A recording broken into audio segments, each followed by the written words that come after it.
శ్రీ బోడి రామచంద్ర యాదవ్ గారు ఆమరణ నిరాహార దీక్ష చేస్తూ కేవలం మంచినీటిని మాత్రమే తాగుతూ ఇప్పటికీ దాదాపుగా 34 గంటలు అవుతా ఉంది. ఈ క్రమంలో ప్రతి నిమిషం మేము ఆయన ఆరోగ్య పరిస్థితిపై పర్యవేక్షణ చేస్తూ ఉన్నాము. ఈ క్రమంలో ప్రజెంట్ ఆయనకి బీపీ 130/90 ఉంది. దాంతోపాటు పల్స్ రేటు 85 ఉంది. సాచురేషన్ 93 ఉంది. ఆయన ఎంత ఇంటేకింగ్ తీసుకుంటున్నారు, వాటర్ అవుట్పుట్ ఎలా ఉంది అనేది కూడా మేము నిరంతరం పర్యవేక్షిస్తూ ఉన్నాము. ఇంకా ఎలక్ట్రోలైట్స్, ఇంకా మెగ్నీషియం, కాల్షియం అండ్ గ్లూకోజు పరీక్షలు చేయాల్సి ఉంది. వాటిని కూడా త్వరలో పంపించి వాటి రిపోర్ట్స్ కూడా మీకు అందరికి కూడా తెలియజేయడం జరుగుతూ ఉంది.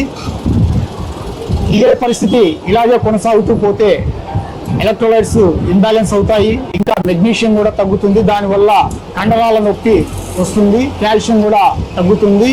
కాబట్టి వీలైనంత త్వరగా అన్నగారు కూడా ఒక నిర్ణయానికి వచ్చి ఈ సమస్య త్వరగా జటిలం కాకుండా త్వరగా ముగింపు జరిగి అటు ప్రభుత్వాలకు ఇటు ప్రజలకు అంతా మంచి జరగాలని చెప్పేసి ఒక వైద్యుడిగా నేను కోరుకుంటూ ఉన్నాను. మళ్ళీ రిపోర్ట్స్ అన్నీ వచ్చిన తర్వాత సార్ గారి హెల్త్ స్టేటస్ అనేది మీకు తెలియజేయడం జరుగుతుంది. Thank you.